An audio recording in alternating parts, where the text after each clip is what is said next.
Well, congratulations on that win and getting Rocky prepared for this. What did you think about the way Rocky looked?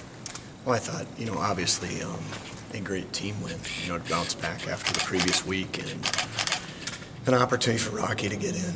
Game reps, had a couple games before, but to be able to start and how do you manage that mentally, and the different things that come at you, maybe that you go through pregame. But he really did an excellent job with his opportunity.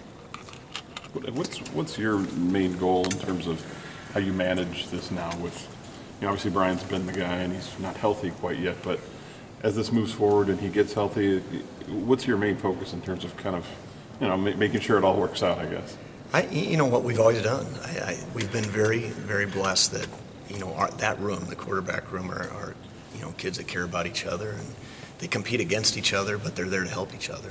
And you saw that on Saturday with Brian, with Rocky, like you did with Tyler and Damian and Connor in that situation. So the positive is you got obviously two quarterbacks that can win games. So do you feel like with the way Rocky played, though, that it kind of gives you that cushion to not have to force, push Brian back sooner maybe than you want to, and you can say, make sure you're 100%?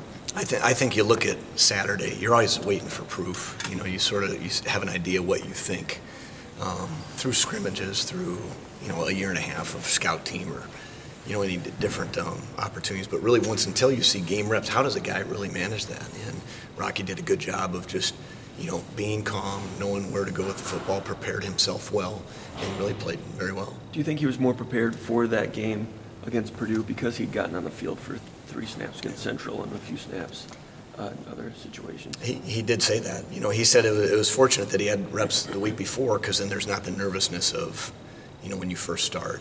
I think, too, we've done a good job with both Theo and Rocky. When you have a seasoned quarterback, then what happens is the reps in fall camp and even last spring, you can give more to those guys. And typically, sometimes early in the career of a quarterback, you give the guy all the ones reps with the ones, but really Theo and Rocky have gotten a lot of reps through fall camp and even now during fall, just normal season stuff. They kind of split that stuff. So I think those experiences have helped both those guys. Did you notice a difference in Rocky in practice last week because he had those experiences, that there was just a little different understanding heading into the game, or you didn't? 2 weeks ago when we knew after the Penn State game, I think the sense of urgency becomes real.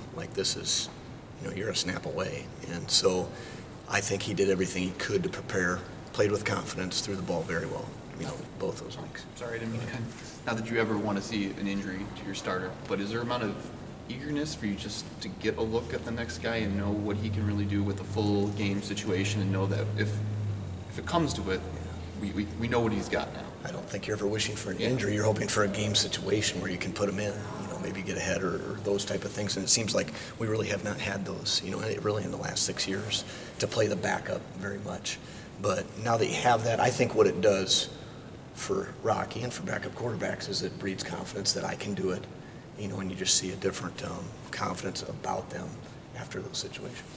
It seemed like Rocky really inspired a lot of just excitement on the sidelines from his teammates and everything. Not that Brian doesn't, but why do you think that is, that a guy's able to come in with not much experience and sort of spark a team like that? I guess just from an emotional standpoint, it seemed like on the sidelines and things like that was kind of... Yeah, I think part of it, too, our team rallied. You look at it, it was the quarterback, the center, the right guard, the left guard, the receiver to your right and the receiver to your left. So guys had to step up. You got a center that was a walk-on redshirt freshman, and so that was part of it. That is part of Rocky's nature, too. I think you play to your personality, and so he's very competitive, and our guys get to know all our players, and the neat thing about this group is they care about all of them. They get excited for guys to play.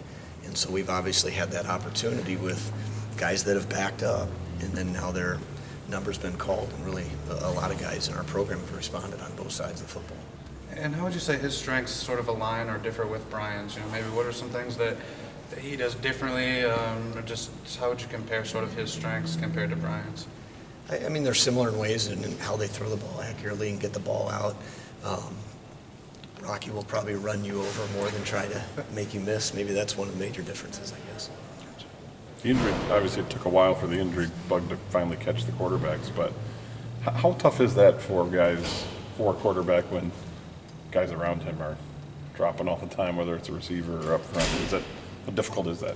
It's hard. I mean, from a timing sense, if you think on the perimeter with receivers or you got new linemen, you know, and the cohesiveness of that, and the thing we've done and Brian has done through the whole thing is just stay positive. You know, those are things you can't control in a football season, and I think our team has handled it well. How much better is Brian, I guess, now from, you know, the day after the Penn State game? Because Mark had told us it's pretty much a, you know, better today than yesterday type of deal, so that's been 2 weeks-ish or so. I mean, how close is he? This was a best Tuesday of the last 3 weeks, you know, as far as what he did yesterday and what he's capable of doing. Is there any kind of holding him back, like he wanting to get back, you know, push it and you got to say, settle down, don't, let's not make it worse, you know? It happened yesterday. Yeah. So you're trying to do a pitch count a little bit with him and, you know, wants to get in there and get the reps, you know, just to get back into rhythm. But, you know, we'll just kind of play it out through the week. Small thing, but I mean, with Brian being a holder and everything, did the injury kind of affect any of that? I mean, doesn't really. As long as he can catch. You know, it's been a while since he wasn't, you know, playing the whole game, basically. What was it like having him on the headset, and what kind of input did he provide, and kind of just as maybe a little difference to having that perspective on the sideline? Yeah, I think the game slows down so much, and he's signaling in. We're kind of sharing that with all of us that do that. But just being able to see something and then comment to Rocky when we come together in between series, or even if he's off on the sideline. And I think there's a real comfort there, you know, with those two guys and Brian able to kind of share something, you know, maybe that we're not, you know, just because he's been stood in the position, understands what he's thinking in a certain situation. Anything else for Coach Salem? Thank you. Thanks, Brad.